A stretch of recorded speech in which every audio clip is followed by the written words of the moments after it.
Ok, alors, Voilà, parfait. c'est parti Thomas.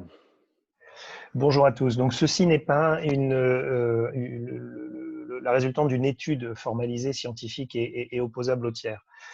Simplement, nous, Blooming Partners, on s'astreint 3 fois par an à faire le tour de nos clients, prospects, anciens clients, pour leur demander comment ils vont et qu'est-ce qu'ils vivent, parce que ça nous permet de muscler notre discours et nos offres de services en étant autour des vraies préoccupations des gens et pas des choses qu'on aime vendre ou qu'on sait vendre ou qu'on croit qu'on sait faire. Donc ça, c'est un choix délibéré de notre part.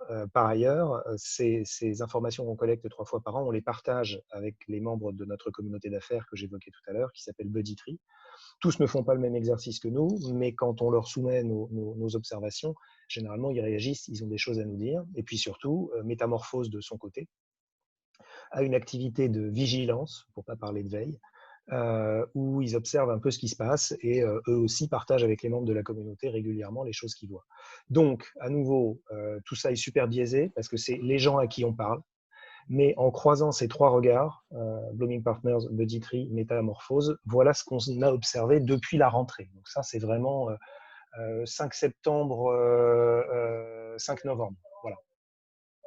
Où on dit, bizarrement, nos clients semblent avoir 3 grands types d'attitudes vis-à-vis du monde d'après, ou du monde de pendant, d'ailleurs, parce qu'on est toujours dans le monde de pendant, qui sont toutes gouvernées par le même impératif, qui est finalement, on ne sait pas très bien où on va.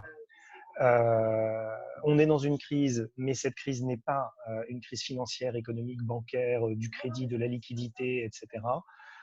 C'est des acteurs extrêmement touchés, des secteurs extrêmement touchés, des perturbations de la vie quotidienne des gens. Or, ces gens, c'est aussi nos collaborateurs, c'est aussi nos clients, c'est aussi nos investisseurs. Et bien malin aujourd'hui, y compris les scientifiques, y compris les politiques, y compris les sociologues, etc., qui sont capables de nous dire où on va. Donc, 3 attitudes. La première, c'est de dire, puisqu'on ne sait pas où on va, sécurisons le quotidien. Le deuxième, c'est de dire, puisqu'on ne sait pas où on va, saisissons des opportunités à très court terme. Et puis, on verra bien, in fine, quel chemin on a parcouru et quel sens on arrive à lui donner rétrospectivement. Et ceux qui disent, bah, écoutez, c'est le moment de faire une pause et de se poser la question de nos fondamentaux, notre identité, etc.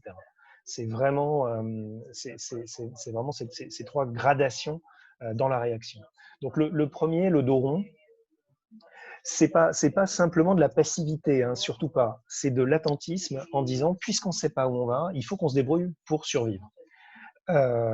Et donc, on n'est pas sur une logique de tirer des opportunités, on n'est pas sur une logique de développer des choses nouvelles, on est sur une logique de ne pas être affecté négativement. Or, ne nous leurrons pas, ça fait 2 ans qu'on nous disait va y avoir une crise terrible qui va tomber, un de ces 4, on ne sait pas quand.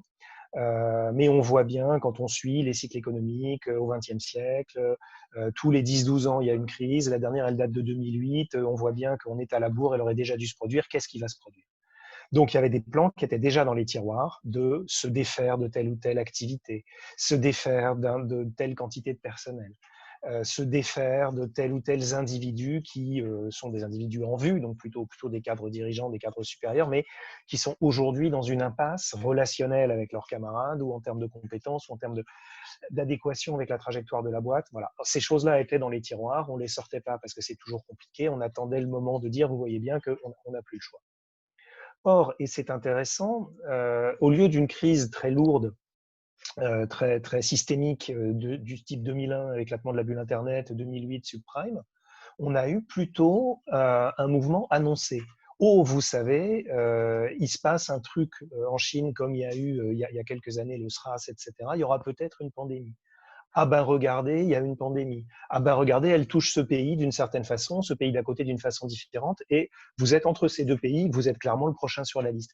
Donc ça a permis aux gens de passer en mode crise, j'allais dire de manière douce, en voyant ce qui se passait et en chacun définissant leur propre stratégie. Donc il n'y a pas eu d'effondrement brutal, il y a eu un passage graduel dans une zone de turbulence, mais qui n'est pas un cataclysme soudain. Oups. Et donc, comme on avait des plans déjà prêts, ben, on les active, mais pas massivement. Éventuellement, on les retaille, Mais voilà, on n'a pas une pression terrible pour arriver à trouver des occasions de tailler dans le gras. Et puis en plus, l'économie est sous perf. En France, en tout cas, mais pas uniquement, l'État soutient massivement justement pour éviter un pic extraordinaire du chômage, pour éviter des faillites multiples, etc. Alors, il y a un certain nombre de sujets, je vais venir dans ma planche suivante, mais ça permet aux acteurs de consolider leur position en rationalisant, en se rassemblant sur mes activités, mes compétences et même ma culture d'entreprise, mon état d'esprit, qu'est-ce que je dois absolument conserver? Le reste, je vais trouver toutes les opportunités, soit d'activer un plan, soit de tirer parti des aides de l'État, etc., pour mettre en sommeil ou mettre sur le marché ou m'en défaire. Et puis, il y a ce regard vers l'interne, mais il y a aussi un regard vers l'externe, en disant, dans mon écosystème, c'est pareil. Quels sont mes partenaires en qui j'ai confiance? Quels sont mes actionnaires en qui j'ai confiance? Quelles sont mes participations en lesquelles j'ai confiance? Et pareil, je vais changer mon mode relationnel, je vais activer un certain nombre de choses différentes, je vais me comporter différemment. Et surtout, je conclurai là-dessus sur cette stratégie-là, je dois sécuriser mon financement. Donc, je vais regarder à qui je dois de l'argent, mes actionnaires, mes créanciers, etc. Et je vais renégocier. Je vais renégocier ma dette auprès de mes banques. Je vais travailler ma relation directe avec mes actionnaires. Je veux m'assurer que eux, qui raisonnent exactement comme moi, qui sont aussi en train de tailler dans le gras, je dois faire attention à ce qu'ils ne me considèrent pas comme du gras dans lequel on peut tailler. Donc, je dois travailler cette relation pour m'assurer qu'au moins le flux de liquidité y reste et que je vais pouvoir financer mes actions. Deuxième façon de réagir, l'opportunisme, en disant un peu la même chose, mais pas seulement. Je vais effectivement tailler dans les choses qui me manquent, qui ne me servent plus à rien, pas simplement parce que ça va alléger le bois mort, mais parce que ça va aussi, je vais réinvestir cet oxygène supplémentaire, pas que dans la survie à court terme. En effet, il y a plein de gens qui se trouvent sur le marché individuellement. Soit parce qu'on leur a demandé de partir, soit parce que dans les dispositifs mis en place, alors que leur employeur ne souhaitait pas qu'ils partent, ils se sont dit c'est l'occasion pour moi d'aller voir ailleurs. J'ai fait le tour de cette boîte, je suis en bore-out, pas en burn-out, je ne suis pas cramé, je ne suis pas épuisé, mais je m'ennuie. J'ai l'impression, même si c'est un métier où je suis très bon, où on me reconnaît beaucoup, je l'ai beaucoup fait, j'en ai marre, j'ai envie d'aller ailleurs. Pareil pour les entreprises. On trouve très facilement des belles boîtes qui ont eu un problème de Covid, qui sont aujourd'hui mises en vente, ou des activités ou des filiales qui sont mises en vente à des tarifs défiant toute concurrence. Et il y a des gens qui disent « je prends ».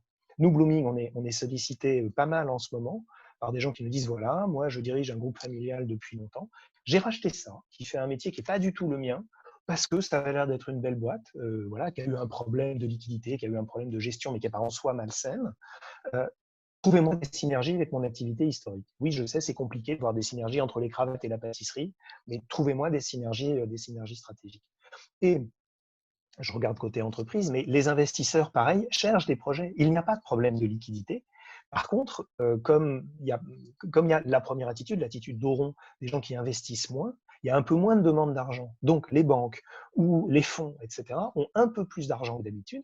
Même les subventionneurs ou les souteneurs publics de l'économie se disent « proposez-nous des projets innovants, on va vous aider à les financer ».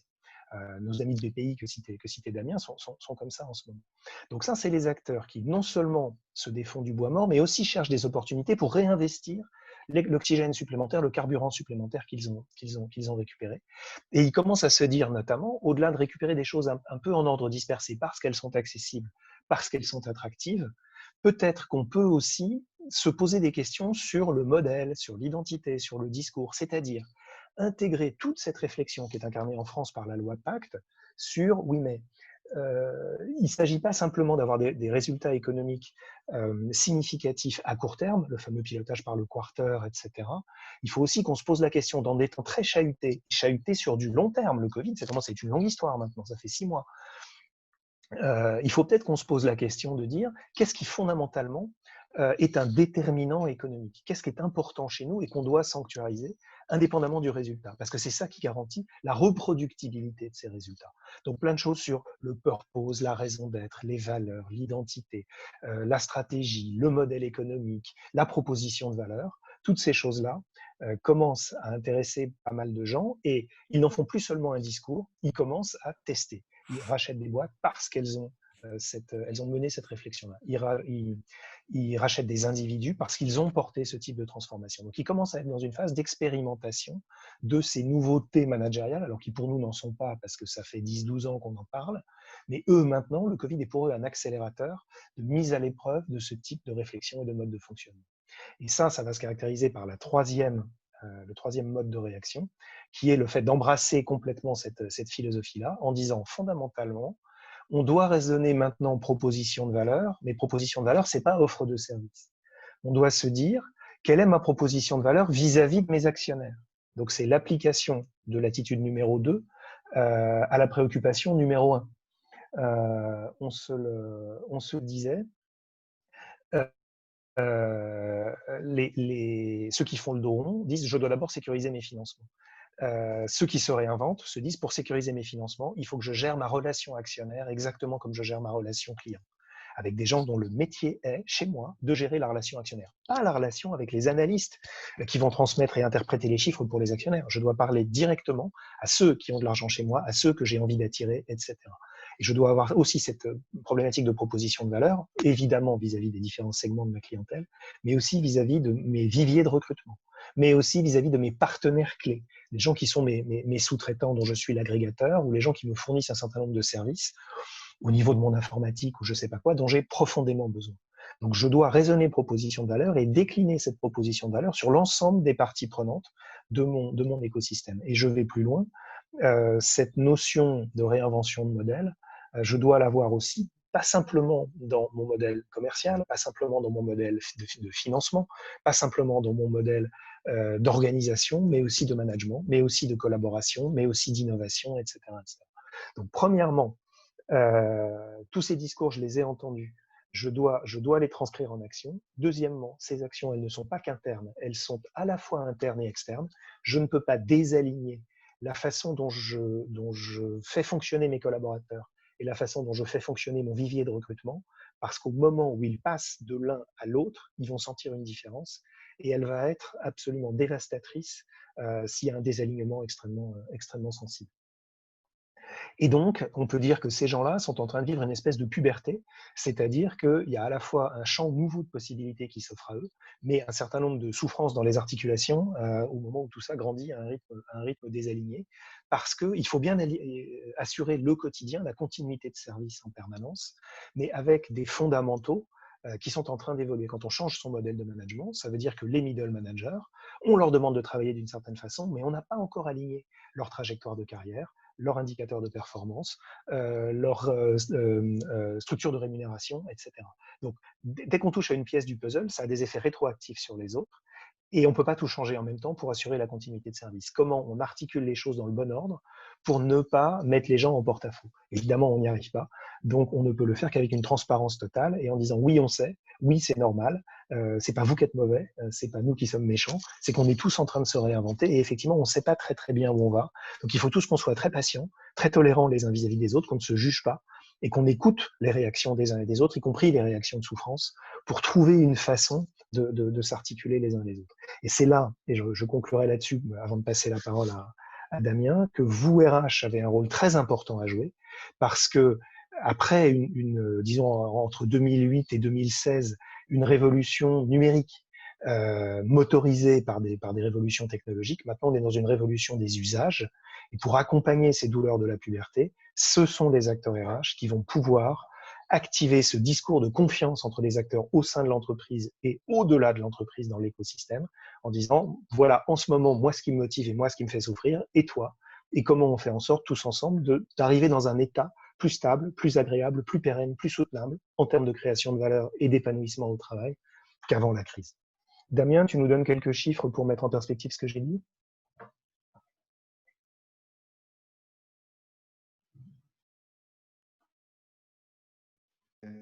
Comment? Déjà, une première chose, c'est que Tristan vous a envoyé un message dans Converser. Si vous avez des questions, n'hésitez pas à écrire des questions au fur et à mesure dans le fil Converser. On rebondira justement en fin d'intervention. Je trouve que ces trois situations, en effet, elles résument bien aujourd'hui les options des entreprises qui sont globalement situation attentiste et puis j'en profite pour me recentrer sur mon activité centrale, au contraire, étape stratégique pour diversifier et acheter d'autres acteurs parce qu'il y a des affaires à faire et des financeurs, comme le rappelait Thomas. Et puis, réinvention, qui est plutôt un modèle plus comment se projeter, c'est-à-dire de se dire, en fait, globalement, qu'est-ce que j'apprends dans cette crise, qu'est-ce que ça accélère et comment j'investis. Et donc, du coup, moi, je vais essayer de rebondir sur ça, notamment avec la partie que j'avais traitée dans le livre blanc, qui était de dire, en fait, comment on adapte la RH, je dirais, comment on adapte la RH au business de la crise Covid. C'est quoi la RH dans cette crise et comment on peut travailler sur différents scénarios.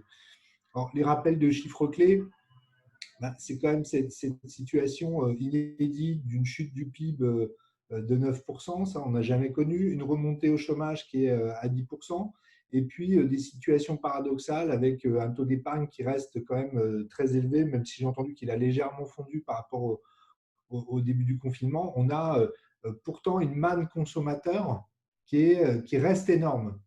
Donc c'est une situation économique quand même très inédite.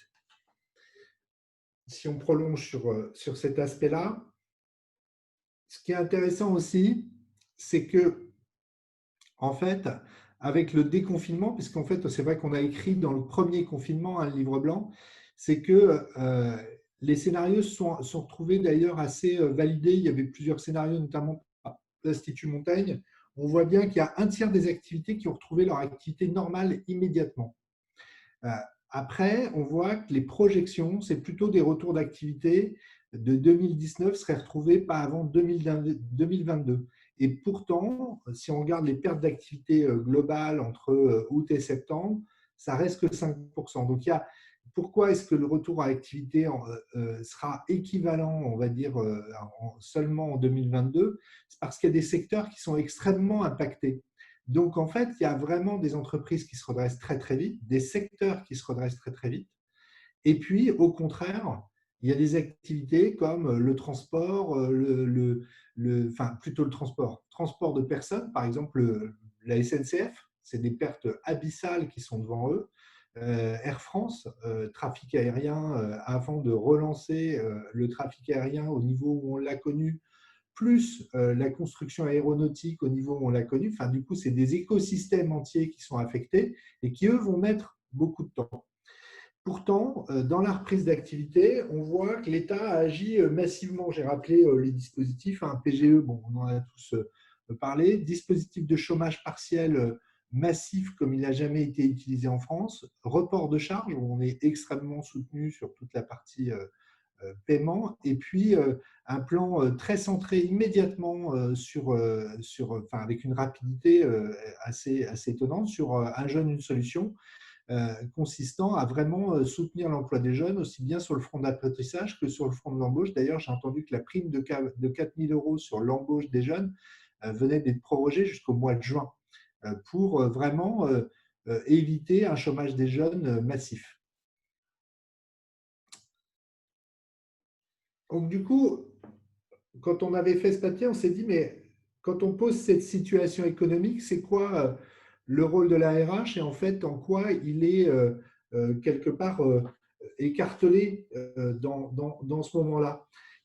Il est écartelé entre des enjeux microéconomiques qui sont le fait d'être rattrapé immédiatement par une structure qui doit regarder les ajustements de charges et notamment utiliser clairement le travail en variable d'ajustement sur la partie masse salariale. L'entreprise qui a du mal à se projeter, c'est des investissements qui se ralentissent immédiatement. Et puis, la réflexion immédiate sur les réflexions de plan d'investissement. Et du coup, ça se traduit immédiatement, et c'est ce que disait Thomas, sur des PSE qui sont sortis très, très rapidement parce qu'en fait, ils étaient prêts depuis longtemps. Ils étaient en réflexion, comme le disait Thomas, au niveau de la stratégie d'entreprise, ils savaient qu'en cas de crise, voilà comment ils réagiraient. Et donc, ils avaient anticipé globalement ces plans. enfin voilà, que ce soit Renault, la SNCF et Air France, n'ont pas découvert avec la crise qu'ils avaient besoin de faire un plan.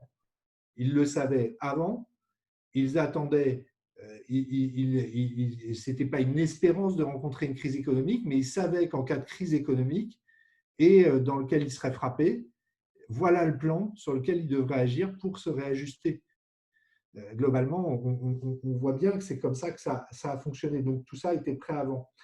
Et donc, on voit que c'est là où, en tout cas, on est pris dans cette première équation. Et puis, on est pris dans une équation dans laquelle, tout d'un coup, le DRH s'est retrouvé projeté aussi dans des enjeux macroéconomiques. Et qui ne sont pas forcément les préoccupations que moi j'avais relevées avant crise. C'est des nouvelles préoccupations qui ont émergé immédiatement, qui étaient de dire, en fait, on a un premier enjeu, c'est faire progresser le pouvoir d'achat, de façon à justement retrouver de la richesse plus rapidement. Et beaucoup d'entreprises sont sous pression pour revaloriser notamment certaines fonctions et des fonctions essentielles. Bon, j'ai pris bien sûr l'exemple du Ségur, mais j'entendais encore ce matin, vous avez vu que Biden a dit qu'il voulait instaurer un salaire minimum à 15 $ aux États-Unis. C'est le cas des entreprises de distribution où notamment la grande distribution a été énormément sous pression pour revaloriser les salaires immédiatement.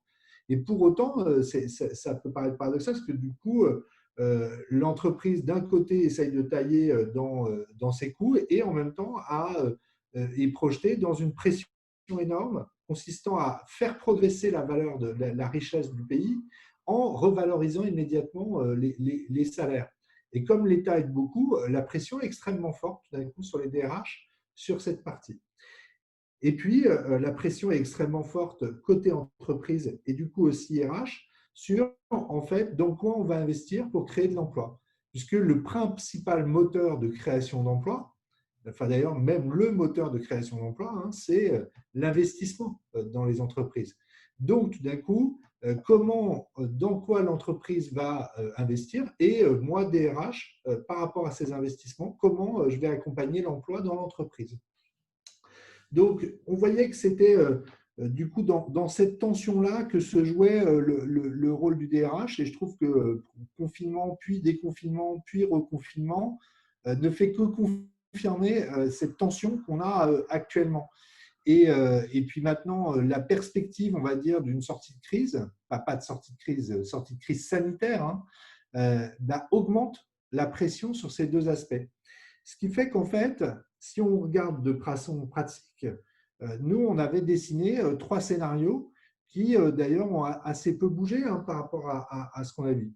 Le premier scénario, c'est globalement, je fais du temps de travail une variable d'ajustement. Je le fais, comme je le disais, au niveau micro, et comme le disait Thomas, c'est-à-dire en essayant de baisser le nombre de personnes que j'emploie, en faisant des PSE, en recrutant moins, et en faisant du coup une stratégie qui est très adaptée à celle du dos rond en fait par rapport à mon marché et en faisant vraiment du temps de travail une variable d'ajustement. Et du coup, on l'a vu en début de confinement, c'est quelque chose qui s'est refermé assez vite.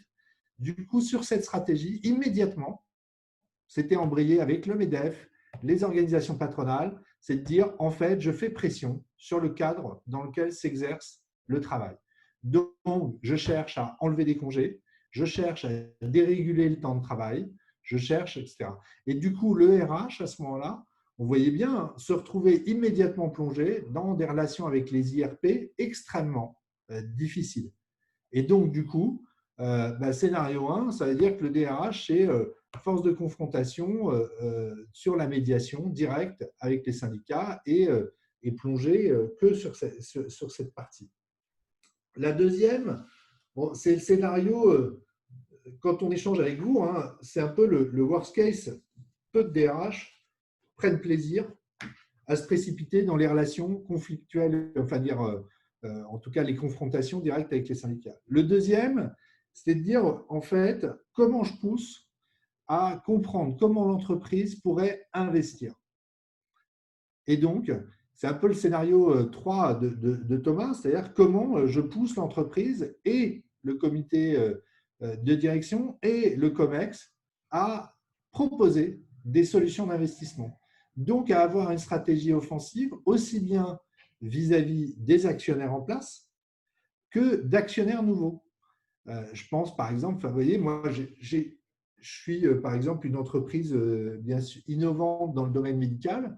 C'est des gens qui étaient globalement valorisés à peu près 100 millions d'euros. Ils ont réussi à trouver 30 millions d'investissements supplémentaires pour leur entreprise et pour aller accélérer leurs innovations technologiques.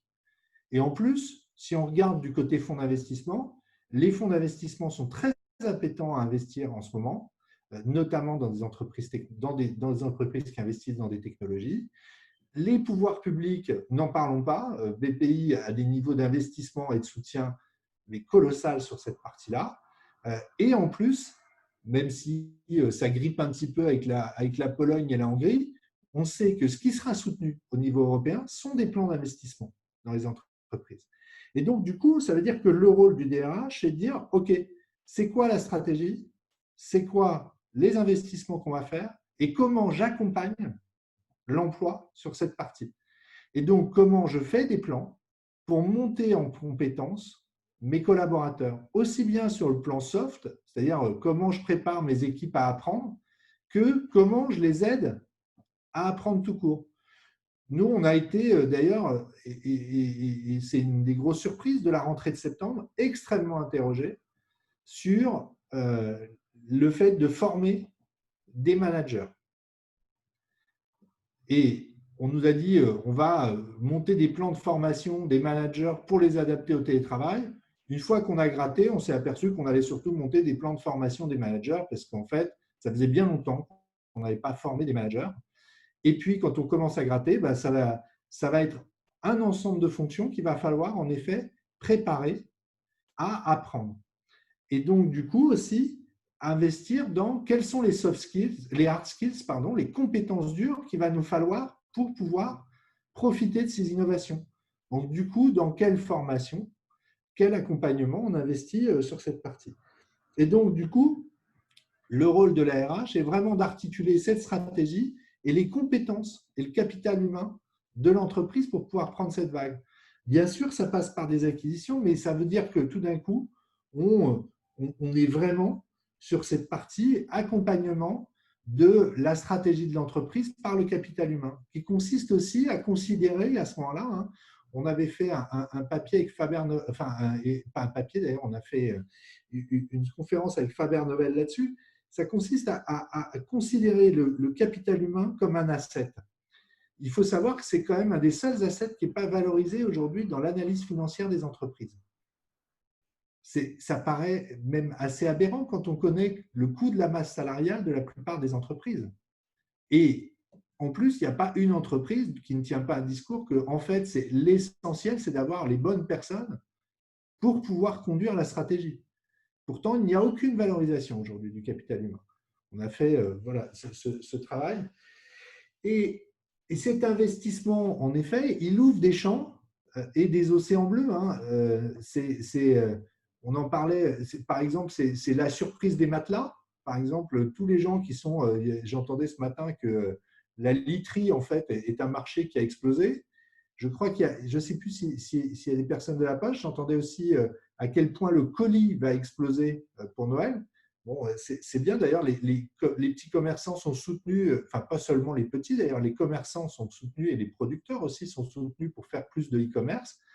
La bonne surprise, c'est que le courrier, la poste, se relève d'une période de transition difficile avec la chute du courrier, maintenant avec la recréation de l'activité par l'explosion du volume de colis.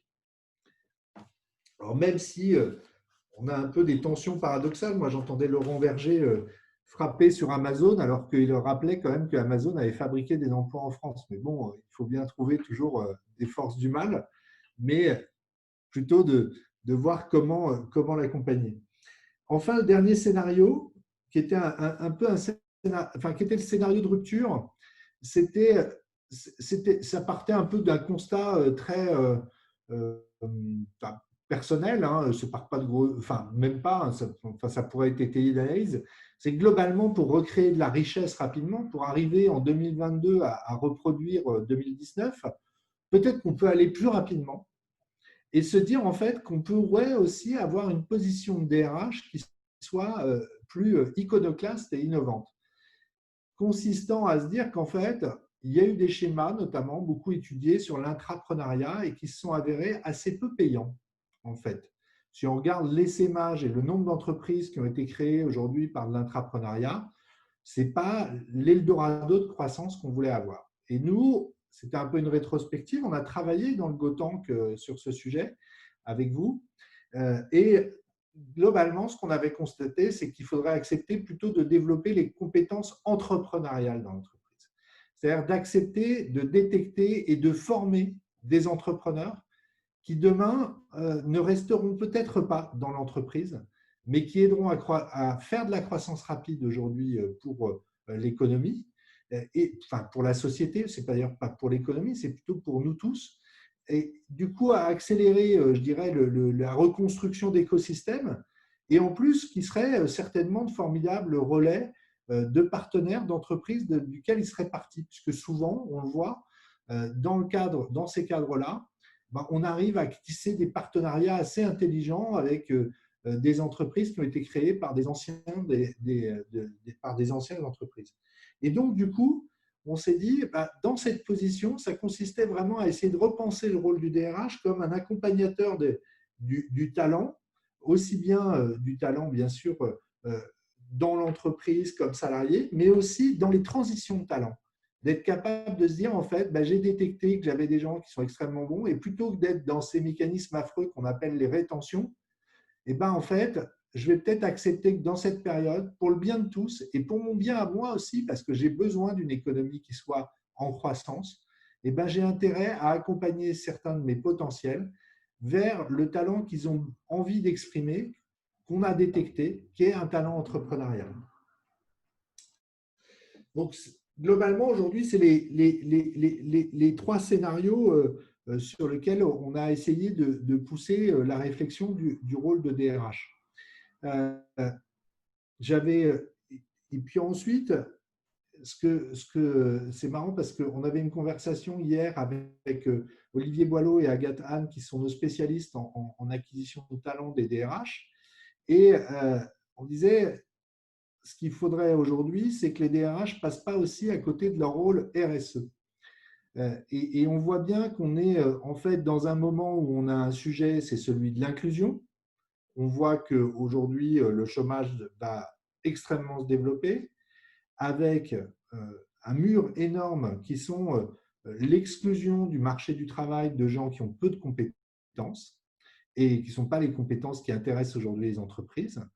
Donc, un enjeu énorme sur cette partie-là, et un deuxième qui est celui de la transition écologique, qui est encore plus important, puisque comment on va réussir dans un moment où on investit à la fois massivement sur les technos, où on est secoué par une crise, à en plus se projeter sur la transition écologique, et donc du coup à faire que nous, ce qui fera une conclusion, c'est vraiment de réussir à faire que le DRH s'empare de cette double problématique pour trouver et s'emparer du sujet RSE au sein aujourd'hui de l'entreprise.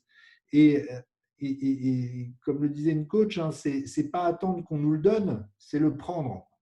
Elle travaille avec Milena Bubic, elle disait le pouvoir ne se donne pas, il se prend.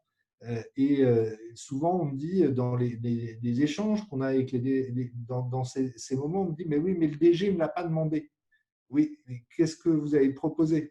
Donc, de vraiment aller sur ces sujets-là en disant aussi comment, moi, DRH, je vais avoir une stratégie de l'entreprise au niveau du capital humain pour justement aussi répondre à ces questions d'inclusion en requalifiant, en faisant de l'upskilling ou en travaillant avec des partenaires. J'avais mis les entreprises à but d'emploi pour réussir à créer du coup des tissus économiques, enfin voilà, des tissus qui font que l'emploi résiste et se recrée assez vite.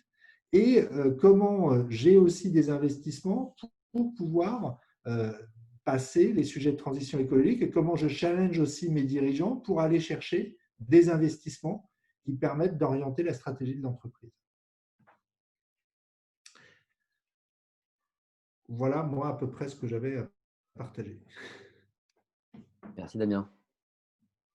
Je vais arrêter le partage de mon écran. Hop. Patrick, je reprends ta question. C'était pour toi, Thomas. Je ne sais pas si tu l'as vu dans Converser. Révolution des usages, oui. Ouais, tout à fait. Ce qui est en train de changer, c'est les usages, c'est-à-dire non pas ce que les gens attendent explicitement, mais ce qu'ils font pour de vrai. C'est important de saisir cette nuance qui nous vient des sciences humaines. On a longtemps eu une approche solutionniste dans l'entreprise en disant les gens ont besoin de se déplacer, on va leur vendre des voitures. Les gens ont besoin de communiquer de l'information, on va leur vendre des ordinateurs. Les gens ont besoin de mieux se nourrir, on va leur vendre des produits alimentaires bio. En vrai, c'est pas ça. Les gens ont des irritants, des choses qui les embêtent, et tout ce qui permet de plus l'avoir, c'est comme quand un acouphène s'arrête. On a fini par oublier qu'on l'avait dans l'oreille, mais quand ça s'arrête, qu'est-ce que ça fait du bien, quoi. Les gens ont aussi des espoirs, des choses, ils vivent très bien sans. C'est pas une nécessité, c'est pas un besoin, c'est pas une attente, c'est pas une envie.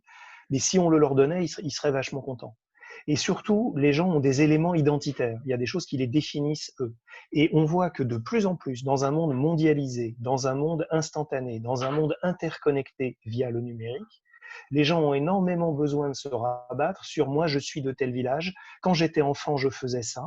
Et on se retrouve tous sur Reddit, sur Twitter, sur WhatsApp, etc., dans des groupes de gens qui ont bien aimé tel épisode de tel dessin animé de notre enfance. On est dans des micro-niches comme ça. Et être capable de retrouver des éléments identitaires personnels qui sont des points d'accroche très forts avec telle ou telle marque, avec telle ou telle personnalité, avec tel ou tel loisir, etc. C'est important pour se rappeler qui on est dans un monde où on est infobèse, où on est ultra noyé sous de l'information. Donc, à chaque fois qu'on est capable de dire à quelqu'un, regarde, est-ce que ça t'enlève une souffrance quand on fait ça? Est-ce que ça t'ajoute quelque chose quand il se passe ça? Est-ce que tu sens des atomes crochus avec tel et tel? À chaque fois qu'on fait ça, on est dans les usages de la personne. Et donc, on est capable de bâtir une proposition de valeur qui va satisfaire cette personne. Et si on est une entreprise, ça touche complètement le modèle de management pour répondre à la question qui nous est posée, parce que c'est ce modèle-là qui va permettre de formaliser et d'incarner, et ce n'est pas simplement du discours, mais d'incarner vis-à-vis de chacune des personnes concernées cette promesse. Que ce soit dans le management au sens management des personnes, au sens lien managérial au sein de l'entreprise, faire entreprise ensemble, mais aussi vis-à-vis d'un vivier de recrutement, mais aussi vis-à-vis d'une image publique de la marque auprès des médias, mais aussi dans une relation avec, j'en sais rien, le régulateur, si on est dans un système régulé, etc., etc. Vis-à-vis des clients, évidemment, vis-à-vis des investisseurs, j'en ai beaucoup parlé, Damien également, etc., etc. Donc, on n'est plus dans une logique, on fait des études de marché, on sait ce que veulent les gens et on taille un discours commercial ou marketing qui permet de leur dire « regardez, je vous satisfais ». On est dans une observation continuelle de ce que font les gens en disant « mais c'est marrant, lui, à chaque fois qu'il fait ça, il perd du temps, à chaque fois qu'il fait ça, on voit que ça l'agace, comment je le lui enlève ?» Et si j'arrive à lui faire prendre conscience que je le lui ai donné, j'en ai fait pas simplement une personne fidélisée, puisqu'on parle d'engagement des collaborateurs, etc., j'en ai fait quelqu'un qui m'est redevable, qui se sent redevable vis-à-vis de moi, qui éprouve pour moi de la gratitude. Donc j'ai créé une nature de relation qui est différente, plus saine, plus durable, plus résiliente. C'est ça la révolution des usages. Et derrière, ça induit de repenser le modèle de management. Est-ce que j'ai répondu? Ouais, nickel. Merci Thomas. Marie-Christine, j'ai vu que tu as écrit SMH. Est-ce que c'était une réaction, une question? Tu veux peut-être nous en dire plus?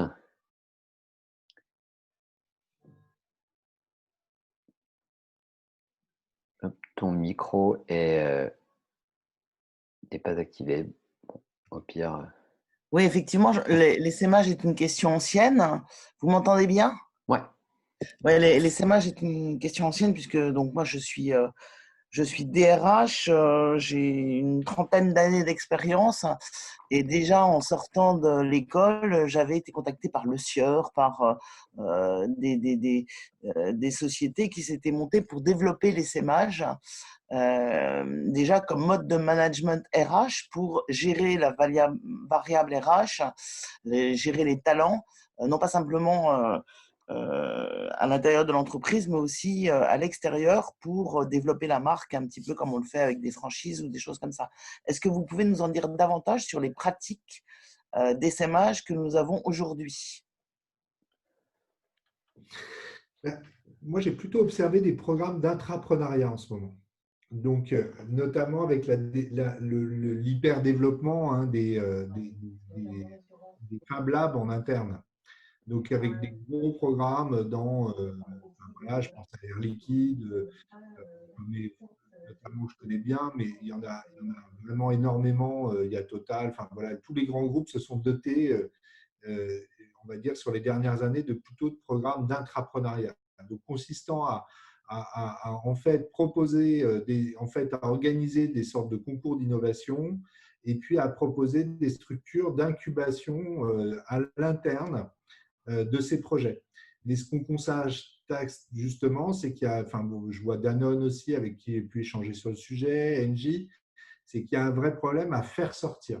Puisqu'en fait, d'ailleurs, c'est un sujet de stratégie, puisque en fait, l'entreprise considère souvent qu'il est la propriété intellectuelle, c'est eux, et donc ils sont l'actionnaire du projet. Ce qui a en fait vraiment, pour l'instant, fait échouer hein, assez fortement les stratégies d'intrapreneuriat. Donc, moi, je vois, on travaille pour quelques projets d'intrapreneuriat qui continuent à lever des fonds en interne avec des gens qui sont salariés. Mais c'est intéressant parce que là, par exemple, on a un de nos clients qui est vraiment dans ce cas de figure. Et à un moment, ils arrivent au point de blocage où ils sont à nouveau sur des levées très importantes et où les salariés demandent à être intéressés maintenant au capital.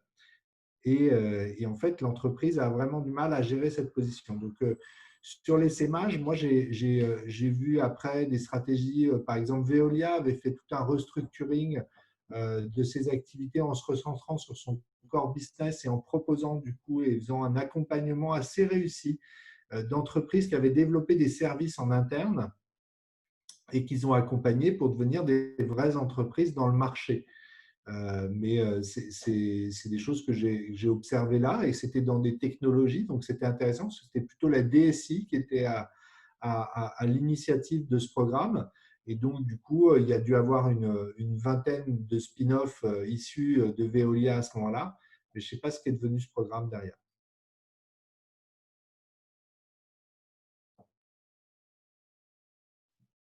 Merci. Thomas, tu veux ajouter quelque chose sur cette question ou Non, c'est bon, merci. Ok, ça marche. Bon, merci à tous. Si vous avez une dernière question, on a encore 5 minutes. Soit vous pouvez prendre directement la parole, soit l'écrire. Ouais, je voulais abonder dans le sens de Damien sur spécifiquement l'intrapreneuriat, moins sur l'essaimage où j'ai moins de choses à dire. Mais il se passe deux choses. Premièrement, un des gros mouvements qui affecte le monde des affaires depuis 10-12 ans, c'était la fascination pour les startups. Pourquoi? Parce qu'on a vu le succès massif d'entreprises qui partaient de rien et qui maintenant sont devenues des capitalisations boursières tellement énormes qu'elles sont aujourd'hui de valeur refuge. Quand les marchés se retournent, les gens ils achètent de l'or ou ils achètent du Amazon. Donc ça veut dire que le côté too big to fail est devenu tellement vrai que même les marchés y croient. Donc on s'est dit, waouh, c'est trop bien, comment font ces gens? Et donc il y a eu cette idée que si on favorisait un peu plus la capacité de nos collaborateurs à se lancer dans des démarches d'entreprise, ça serait génial parce que non seulement ça nous redynamiserait culturellement en interne, en plus les effets d'image et d'attractivité seraient vachement importants. Et puis, une chose très importante que disait Damien tout à l'heure, c'est même s'ils se barrent après, s'ils spin-off, etc., c'est pas grave. Ça crée autour de nous un glacis. Ça crée des États satellites à la soviétique qui sont dans notre culture, dans notre tradition, dont on peut dire que c'est nous qui les avons incubés. Donc ça aussi, c'est vachement bien. Allons-y gaiement, quoi. Il y a un deuxième phénomène à l'œuvre qui est cette idée que finalement, on a beaucoup travaillé sur l'inclusion, l'engagement des collaborateurs, etc. Mais toujours un peu dans une logique, il y a l'entreprise qui soit un projet porté par justement des créateurs encore en poste dans un schéma de type entrepreneurial ou start-up, soit au contraire l'entreprise est un patrimoine qui a été transmis. Il y a quelqu'un qui l'a fondé il y a plusieurs générations, et puis on l'a repris, et puis voilà. Mais l'entreprise, elle existe indépendamment des gens qui travaillent dans l'entreprise. Et donc, il faut travailler la relation entre l'entreprise et ses gens, etc. Et il y a un certain nombre de gens, dont Blooming Partners et Métamorphose, qui ont dit, mais c'est complètement con, parce que du coup, on cherche des modes d'inclusion qui vont être inspirés de l'armée, qui vont être inspirés de l'associatif, qui vont être inspirés de l'équipe de foot, etc. Mais on oublie dans cette dimension le fait qu'on est une entreprise et que donc ce serait bien que les gens qui sont dans l'entreprise soient des gens qui entreprennent. Donc peut-être que si on libérait ce tabou de dire non, il n'y a pas un projet d'entreprise et puis vous qui avez la chance inouïe d'y contribuer, mais ce n'est pas votre projet, si on disait tu as le droit d'avoir ton projet d'entreprise au sein du projet collectif, tu prends en charge un des morceaux du projet collectif, oui, on crée de l'engagement réciproque autour du fait d'entreprendre. Donc l'intrapreneuriat, oui, sans doute une très bonne façon de gérer l'engagement des collaborateurs, mais qui se heurte aux difficultés que décrivait Damien, qui sont que du coup l'entrepreneur interne se dit pourquoi je ne suis pas associé au capital. Et il y a un vrai sujet, beaucoup travaillé par les think tanks en ce moment, sur l'actionnariat salarié. Et puis ensuite, il y a effectivement le lâcher-prise. Et là, on tombe dans l'essaimage. Quand ils partent, qu'est-ce qu'on fait? Et tout le monde n'a pas la maturité de comprendre ou le modèle qui permet, même s'ils ont compris intellectuellement, d'avoir des gens qui travaillent en interne à transformer l'entreprise elle-même et qui éventuellement vont partir, mais vont partir sans hostilité. C'est ça qui est compliqué.